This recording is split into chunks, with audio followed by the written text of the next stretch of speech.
জেলের সবচেয়ে গভীর অন্ধকার কুঠুরিতে বন্দী আছে এক রহস্যময় কয়েদি। তার চোখ খুললেই সে শুধু দেয়াল বেয়ে ওপরের দিকে ওঠার চেষ্টা করে। তবে ভুল করবেন না, সে জেল থেকে পালানোর চেষ্টা করছে না, বরং সে নিজেকে তৈরি করছে। যখন অন্য কয়েদিরা অলস সময় কাটায় আর মৃত্যুর অপেক্ষা করে, সে তখন লোহা পিটিয়ে ব্যায়াম করে। সবাই যখন বিশ্রাম নেয়, সে তখন রক্ত ঘাম করে বক্সিং প্র্যাকটিস করে। এমনকি কাজ করার সময়ও সে সবচেয়ে ভারী কাঠটা বেছে নেয় নিজের শক্তি বাড়ানোর জন্য। মুষলধারে বৃষ্টি হোক কিংবা ঝড়, মাঠের মধ্যে তার দৌড়নো থামে না। সবাই ভেবেছিল সে পালানোর ছোক কষছে, কিন্তু আসল সত্যিটা হলো সে পালানোর জন্য নয়, বরং এক ভয়ঙ্কর প্রতিশোধের নেশায় নিজেকে দানব বানিয়ে তুলছে। জেলে আসার আগে কাইল ছিল সাধারণ একজন চাকুরিজীবী। স্ত্রী আর সংসার নিয়ে তার সাজানো সুখী জীবন ছিল, কিন্তু সেই সুখ বেশি দিন সইল না। একদিন অফিস থেকে ফেরার পথে স্ত্রীর সাথে ফোনে কথা বলছিল সে। ঠিক তখনই তার বাড়িতে এক লোক ঢুকে পড়ে। স্ত্রীর আর্তনাদ আর বাঁচার আকুতি শুনে কাইল পাগলের মতো গাড়ি চালিয়ে বাড়ি পৌঁছায়। কিন্তু ততক্ষণে সব শেষ।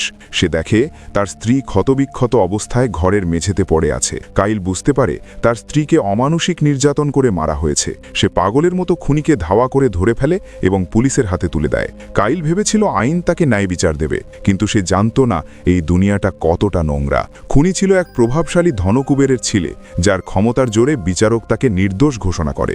নিজের চোখের সামনে স্ত্রীর খুনিকে এভাবে হাসি মুখে বুক ফুলিয়ে আদালত থেকে বেরিয়ে যেতে দেখে কাইলের মাথার রক্ত মাথায় চড়ে যায়। সে প্রহরীর হাত থেকে পিস্তল ছিনিয়ে নিয়ে সেই মুহূর্তেই খুনিকে লক্ষ্য করে সব কটা বুলেট চালিয়ে দেয়। খুনি তো মারা গেল, কিন্তু কাইলের ঠাঁই হল ইতিহাসের সবচেয়ে জঘন্য এবং দুর্নীতিগ্রস্ত জেল, কালাওয়াইতে, যেখানে আইনের কোনো অস্তিত্ব নেই। এখানে টিকে থাকতে হলে হয় আপনার হাতের জোর থাকতে হবে, নয়তো অঢেল ক্ষমতা।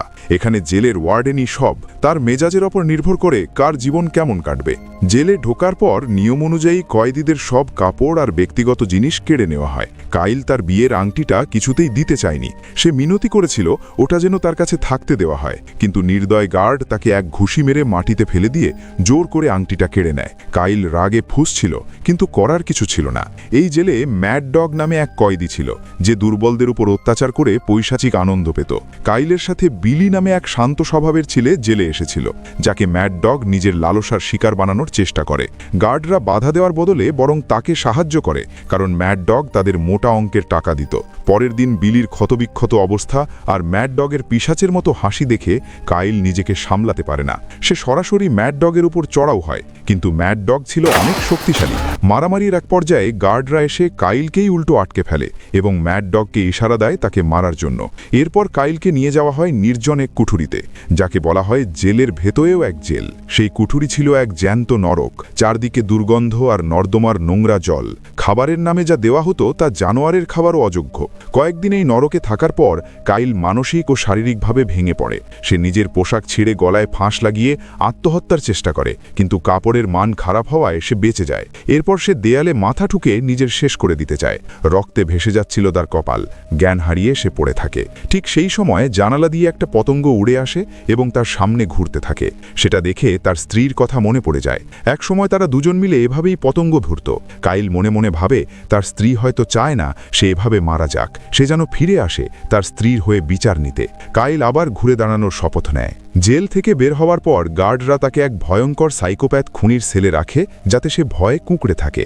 এরপর কাইল জানতে পারে এই জেলে মানুষের জীবন নিয়ে এক রক্তাক্ত জুয়া খেলা হয়। ওয়ার্ডেন আর গার্ডরা মিলে এখানে আন্ডারগ্রাউন্ড ফাইটিং ম্যাচ চালায়, যেখানে ম্যাড ডগ হল অপরাজেয় চ্যাম্পিয়ন। ম্যাড ডগের লোকরা আবার কাইলের ওপর চড়াও হয় এবং গার্ডদের সামনেই তাকে মেরে আধমরা করে দেয়। কাইলকে আবারও নির্জন কুঠুরিতে পাঠানো হয়। এবার বৃষ্টির জলে ভিজে নর্দমার গন্ধে পড়ে থাকতে থাকতে কাইল বুঝতে পারে শুধু সহ্য করলেই হবে না, তাকে লড়তে হবে, নিজেকে শক্তিশালী করে তুলতে হবে। সে শুরু করে তার কঠোর পরিশ্রম।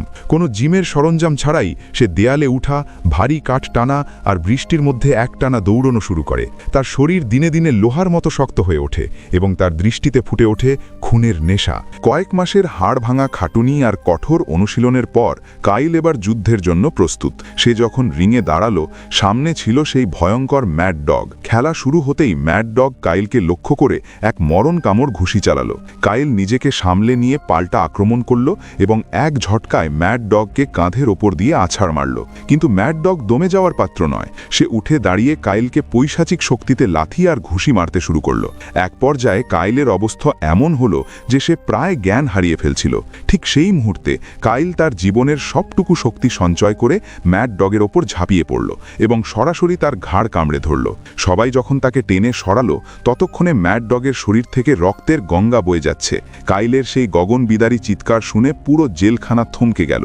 সেই দিন থেকে কাইল হয়ে উঠল জেলের অবিসংবাদিত রাজা। এখন সে পরিপাটি ব্যাকব্রাশ করা চুলে এক অন্য মানুষ।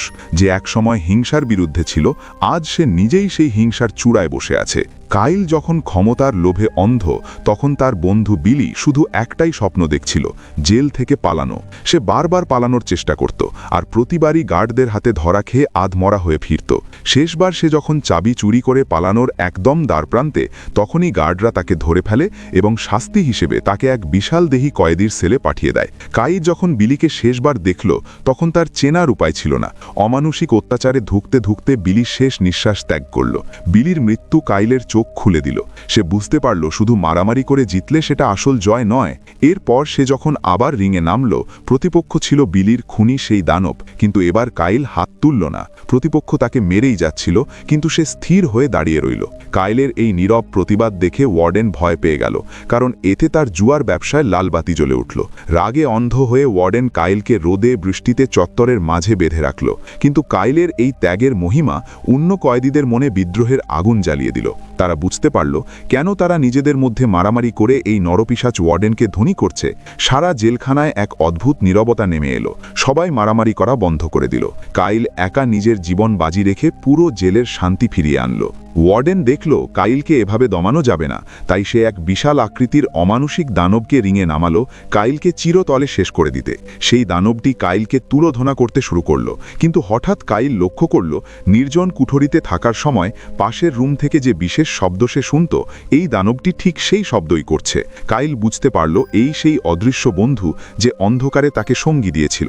কাইল যখন দেওয়ালে বিশেষ সংকেত দিল, দানবটি সাথে সাথে শান্ত হয়ে গেল। সে কাইলকে মারার বদলে নিজের বিশাল দেহ দিয়ে গার্ডদের গুলি থেকে কাইলকে রক্ষা করল এবং জেলখানার গেট ভেঙে তছনছ করে দিল।